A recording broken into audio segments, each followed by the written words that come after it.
आखिरकार ईरान पर अमेरिकी दबाव काम कर गया। ईरान अमेरिका के साथ परमाणु कार्यक्रम पर बातचीत करने के लिए तैयार हो गया है। अमेरिकी राष्ट्रपति डोनाल्ड ट्रंप ने खुद इस बात की जानकारी दी है।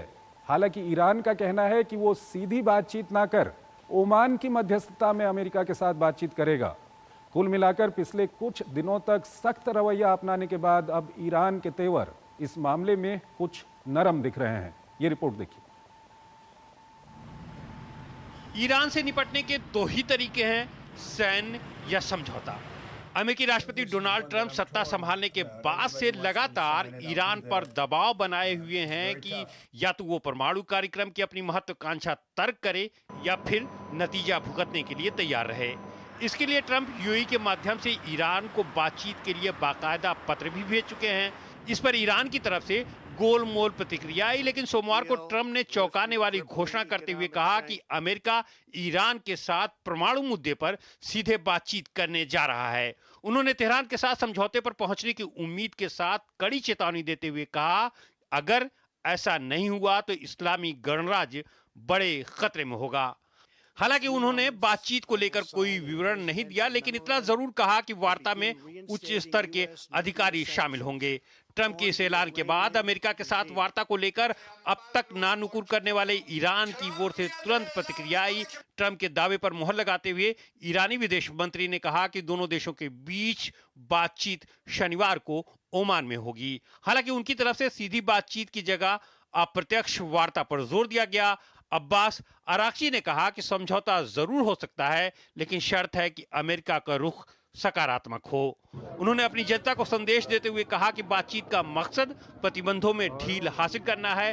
ट्रंप का यह बयान उस समय आया जब वो इजराइल के प्रधानमंत्री बेंजामिन नेतन्याहू का स्वागत कर रहे थे। नेतन्याहू ईरान को पश्चिम एशिया की स्थिरता के लिए खतरा मानते हैं। इस बीच मॉस्को ने ईरान के साथ अमेरिका की होने वाली बातचीत का स्वागत किया है। वहीं चीन ने अमेरिका से बातचीत में ईमानदारी बरतने का आग्रह किया है।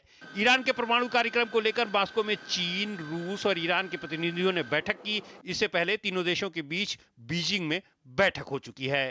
ट्रंप वार्ता से पहले ईरान पर अधिकतम दबाव बनाने की नीति अपनाए हुए हैं। एक तरफ अमेरिका ईरान समर्थित हूती समूह पर ताबड़तोड़ हमले कर रहा है, वहीं दूसरी ओर अमेरिका ईरान के करीब 6B-2 स्टील्थ बॉम्बर्स तैनात कर तेहरान को साफ संदेश देने की कोशिश कर रहा है। इससे पहले कुर्सी संभालने के बाद ट्रंप ने ईरान पर कई नए प्रतिबंध भी ठोक चुके हैं। ट्रंप की ओर से बातचीत की पेशकश पर ईरानी सुप्रीम लीडर ने कहा था कि दबाव और धमकी के साथ बातचीत नहीं हो सकती है। तो सवाल उठता है कि क्या अब ईरान ने ट्रंप की धमकियों के आगे घुटने टेक दिए हैं? और इस खबर पर बात करने के लिए हमारे साथ जुड़ रहे हैं राजीव नयन, विदेशी मामलों के जानकार हैं, आईडीएसए से जुड़े हुए हैं। उनसे हम बातचीत करेंगे। राजीव जी, आपका बहुत बहुत स्वागत है हमारे इस कार्यक्रम में। पहला सवाल आपके सामने हम यही रखेंगे कि पहले तो डोनाल्ड ट्रंप की ओर से कहा गया कि अगर ईरान बातचीत नहीं करता तो वहाँ पर बमबारी होगी।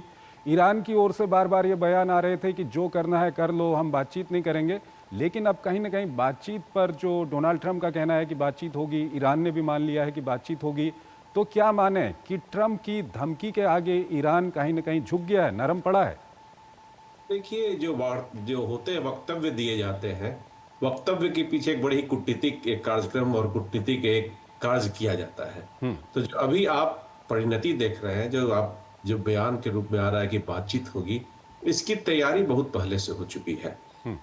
सबसे आगे ट्रंप ने थोड़ा सा चौंका दिया था विश्व को आज से कुछ महीने पहले, जब उन्होंने अब सत्ता संभाला, जिसे कहते हैं उनकी प्रेसिडेंसी लॉन्च की गई 20 जनवरी को, तो तुरंत ही उन्होंने और उसके पहले भी उन्होंने एक तरह से उन्होंने संकेत दिया था कि ईरान के साथ बातचीत होगी और ईरान के साथ एक न्यूक्लियर डील करने का प्रयास किया जाएगा। बहुत पहले ही उन्होंने कहा था, आज की बात नहीं है, वो महीनों पहले उन्होंने इस तरह के संकेत दे रखे थे।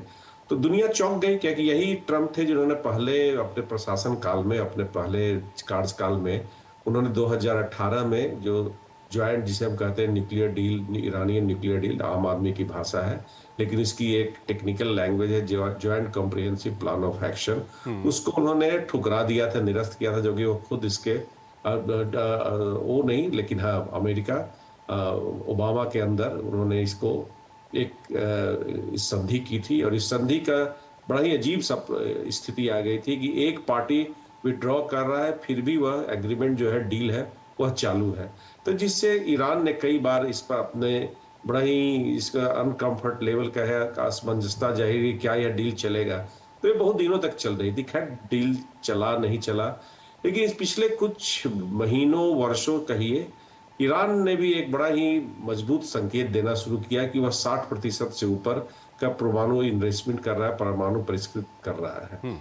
तो जिससे दुनिया परेशान थी, सब कोई परेशान थे कि कहीं एक बम बनाने की दिशा में अग्रसर है। अगर वो चाहेगा तो बना लेगा, यह बात भी सत्य है, लेकिन वो बना नहीं रहा, एक तरह संकेत केवल दे रहा था।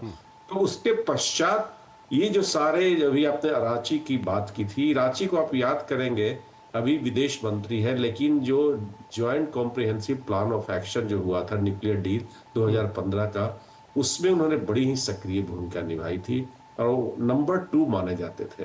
तो एक उनका एक बड़ा ही अजीब, थोड़ा सा अजीब सा संबंध अमेरिकी न्यूक्लियर एस्टेब्लिशमेंट के साथ रहा है। और जब से ट्रंप सत्ता में वापस आए, वो वहां पर एक उन्होंने अपना एक खोल रखा था मोर्चा, बातचीत जारी थी, और वहां गए भी थे। ट्रंप के शासन संभालने के पश्चात वो अमेरिका में गए, वहां बातचीत किए। तो जो कहते हैं संक्षिप्त में होगा कि तैयारी बहुत दिनों से चल रही थी, और यह एक देखिए एक ऑप्टिक से घोषणा हुआ। नेतान्याहू के साथ बातचीत के दरमियान उन्होंने बात कही, थोड़े बहुत कटु जो जिसको कहते हैं वक्तव्य निकलेंगे दोनों तरफ से।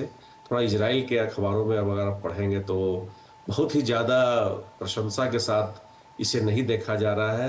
अगर आप 15 का भी अखबार उठाएंगे तो उस समय भी पाएंगे कि इजराइल ने इस पर बहुत ही खुशी जाहिर नहीं की थी ऊपर तौर से। लेकिन आप उनके एक्सपर्ट से बात करेंगे, लोगों से बात करेंगे, और इससे ज्यादा तुम्हें क्या मिल सकता है। ठीक है राजीव जी, अब यहाँ पर ये तो हो गया कि बातचीत होगी।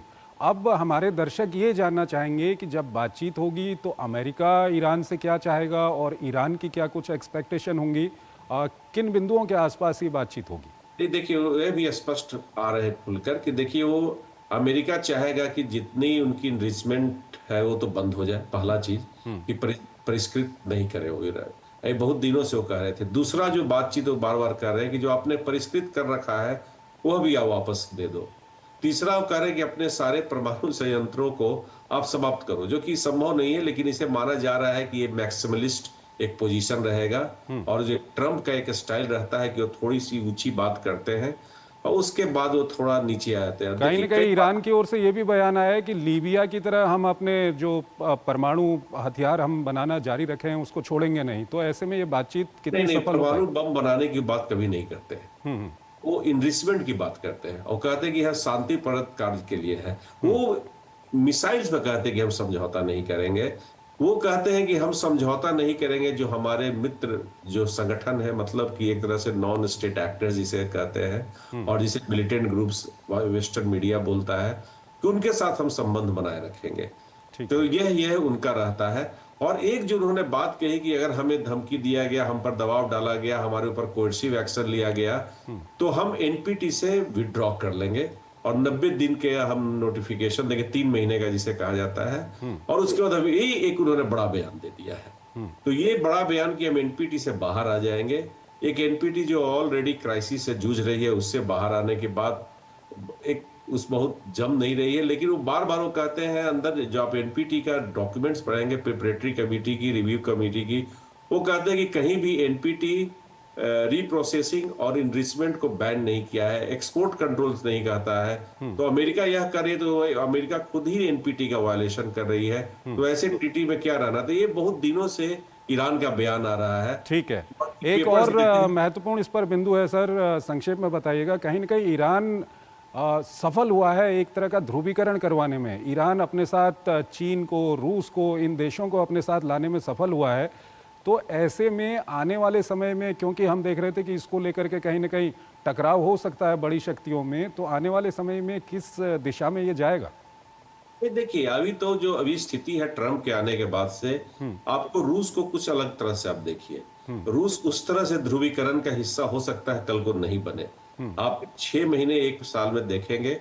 और रूस ने इसका, आपने खुद आपके रिपोर्ट में आया था कि उसने इसका स्वागत किया है बिल्कुल। कि दोनों के बीच में बातचीत हो रही है। चीन ने भी कुछ वैसी बयानबाजी नहीं की है, वो भी एक तरह से सपोर्टिव ही है। और इनफैक्ट जो 6 कंट्री ने इस डील को किया था, जो जर्मनी था, उधर से फ्रांस था, यूके था, और इस तरफ से जो ईरान थे, और अमेरिका उधर से था, ईरान और रशिया थे। तो कभी भी जब ट्रम्प बाहर भी निकल गए तो उन्हें बार बार कहा जा रहा था कि अमेरिका वापस आ जाए डील में, इस डील को इम्प्लीमेंट करो। ईरान नहीं चाहता है कि परमाणु बम बनाए, लेकिन इसमें इतना भी ज्यादा कोएर्सन मत करो। लेकिन अगर आप उस डील को देखेंगे JCPOA के, तो मैं बहुत पहले से बोलता रहा हूं कि बड़ा ही एक इंसल्टिंग डील ईरान के लिए था। वह कैसे मान गया, ये अपने आप में आश्चर्य की बात है। उसने अपनी क्षमता को, परमाणु क्षमता को प्रदर्शित किया। अगर वह चाहता तो बहुत पहले ही बम बना सकता था, लेकिन उसने बम नहीं बनाया। लेकिन उसने संकेत दिया कि मेरे पास क्षमता है, इस तरह से हमें तंग मत ठीक किया। है, ठीक तो है इस सर। तरह की एक रही है राजनीति, ठीक है परमाणु सर, राजनीति ईरान ठीक की। है।